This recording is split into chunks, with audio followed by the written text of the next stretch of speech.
Nous allons maintenant évoquer la question du codage. Si l'on en croit les spécialistes, apprendre et maîtriser ce langage informatique conduirait quasi automatiquement à un emploi et pourtant les candidats ne sont pas assez nombreux à entamer ce type de formation. Nous allons en parler maintenant avec nos invités.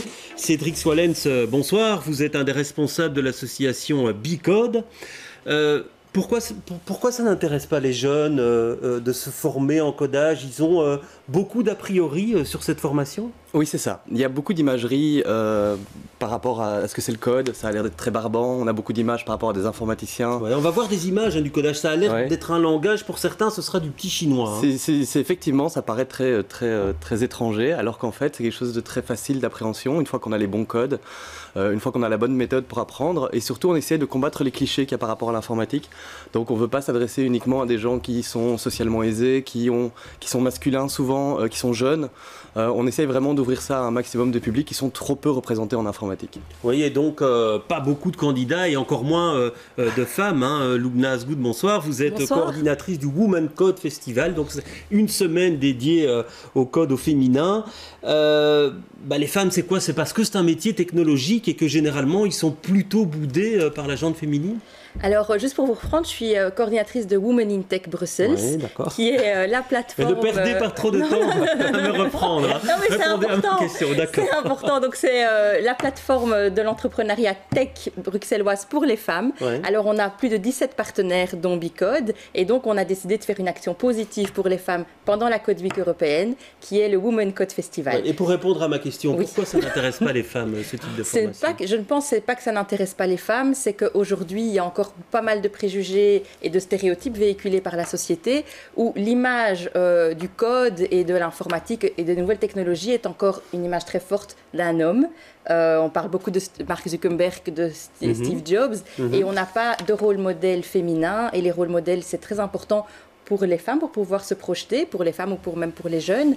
C'est important d'avoir des femmes inspirantes et de pouvoir se dire que c'est possible, que c'est aussi pour elles. Et d'où l'idée donc de faire ce Women Code Festival où on va justement sensibiliser pendant toute la semaine les femmes au code. Alors bon, le code, pour comprendre, c'est ce qui permet de créer des sites internet, des applications, donc c'est devenu totalement indispensable aujourd'hui. C'est indispensable et c'est d'autant plus paradoxal qu'avant on donnait des cours de code à l'école, dans mon époque quand j'étais à l'école, et qu'aujourd'hui on ne le fait plus alors qu'on a une demande de sites web et d'applications mobiles. Tout le monde veut son site web, tout le monde veut son application mobile et on ne trouve pas la main d'œuvre sur le... Là on voit des images d'une session d'initiation au Collège Saint-Hubert, c'était cet après-midi à Oudergem, mais c'est vrai qu'effectivement, vous étonnez tous les deux que par exemple dans le pacte d'excellence, la formation au codage, ça n'apparaît pas du tout. Moi je ne veux pas parler du pacte d'excellence parce que voilà, mais par contre... la formation en général dans l'enseignement et même en dehors de l'enseignement, aujourd'hui il est important de pouvoir former les jeunes au code et les femmes, surtout qu'aujourd'hui on voit que dans les études STEM dites scientifiques, technologiques, ingénierie, mathématiques, en Belgique, il n'y a que 25% de femmes qui font ces études-là, alors qu'il y a 60% de femmes qui sont universitaires en Belgique. Donc il y a plus d'universitaires femmes que hommes. Oui, donc si on suit une formation, c'est quasiment un job assuré, si je vous entends bien. Oui, il en manque énormément. Et la raison pour laquelle on veut que ce soit dans les écoles, c'est là qu'on peut commencer à casser les stéréotypes et les clichés. C'est là qu'on peut commencer à dire, mais oui, c'est autant pour les filles que pour les garçons. Donc ça veut dire dans les écoles dès la primaire, selon vous? Dès la primaire, on a déjà des exercices et des jeux qui sont faits pour apprendre les bases de la programmation et qui permettent de développer un esprit de logique. Parce que pour l'instant, c'est rarissime que ça ait lieu dans les écoles. Totalement. Et donc on essaye on va dans les écoles, il y a plusieurs initiatives qui se mettent en place, heureusement, pour rattraper le retard par rapport à ça. Et donc on va mettre ça de plus en plus en place dans les écoles également. Ouais. Alors ça prend combien de temps pour devenir codeur? Je ne sais pas si c'est ce terme-là qu'on emploie. En fait, ça dépend de la formation que vous suivez. Et là, je pense que c'est Cédric qui est le plus à même à répondre. Je vais juste revenir par rapport aux écoles. Donc cette semaine, on a voulu justement sensibiliser dans les écoles. Vous avez montré les photos de l'initiation du Microsoft Innovation Center au Collège Saint-Hubert. Alors c'était intéressant puisque justement, ils ont fait un quiz pour casser les stéréotypes qu'on peut avoir dès l'enfance, comme le disait Cédric très bien, et une initiation à la programmation. Et donc, c'est vraiment des choses comme ça qu'on voudrait mettre en place. Et donc, je vais vous poser la question, il faut combien de temps? Moi, j'ai lu qu'on pouvait se former en quelques semaines. Est-ce que c'est exact? Oui, alors tout dépend de quel type de travail on veut avoir après.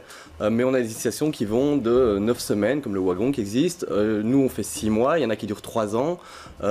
Tout dépend de quel type de travail on veut avoir après, mais c'est vrai qu'il y a énormément d'emplois qui sont en train de se créer dans ce domaine-là avec les différents types de formations, peu importe la longueur. Mais alors vous dites 30 000 emplois d'ici 2020 en Belgique dans le domaine digital en général. Voilà, alors on ne le dit pas nous, c'est Gartner et LinkedIn qui ont fait une étude en Europe et en Belgique également. Et effectivement, aujourd'hui, on sait que tout le monde veut son site web et son application, et donc il faut des gens qui permettent de créer ça. On a des outils aujourd'hui qui sont plus simples qu'il y a 5 ans ou 10 ans, et donc aujourd'hui, avec des outils gratuits, en les choisissant correctement, on peut fabriquer des sites web et des applications mobiles beaucoup plus facilement qu'avant. Et donc c'est pour ça qu'en 6 mois, on peut totalement former quelqu'un pour y arriver. Ouais. Mais juste une question encore, est-ce que c'est pas un peu rébarbatif comme travail, un peu répétitif? Non, je pense pas. Justement, notre action, c'est pour démystifier le code auprès des femmes et de la population. C'est de pouvoir se dire que ça peut être très ludique, ça peut être très chouette, et que c'est important parce qu'aujourd'hui on dit que c'est la nouvelle alphabet, et c'est au-delà de pouvoir coder et de créer son site internet. C'est vraiment aujourd'hui la transformation numérique est là, la 4e révolution industrielle, on la vit, et en tout cas pour ma part, il ne faut pas que les femmes soient en reste. Ouais. Et elles doivent absolument pouvoir monter dans le train, et d'où nos actions de sensibilisation. Ceci dit, tout le monde n'est pas fait pour être développeur. Il faut quand même effectivement avoir certaines compétences à la base, quoi. Oui, et tout le monde n'apprend pas de la même façon non plus. Et il y a plein de métiers différents dans l'informatique. Donc on sort du cliché un peu où il y a uniquement le bonhomme derrière avec sa boîte de pizza et ses vieux serveurs dans la cave. Et on remet plutôt les informaticiens et les développeurs web au sein des équipes opérationnelles. Par exemple, dans une équipe marketing, où on a vraiment besoin de ça. Plutôt que d'avoir une équipe d'informatique et une équipe marketing, eh bien, on va plutôt mixer les profils et créer des équipes qui sont complètes et qui peuvent créer ensemble, avec l'aspect créatif et l'aspect technique, ensemble, un résultat assez rapidement. Merci en tout cas d'être venu nous éclairer sur ce monde un peu inconnu pour beaucoup de nos téléspectateurs. Merci à vous deux.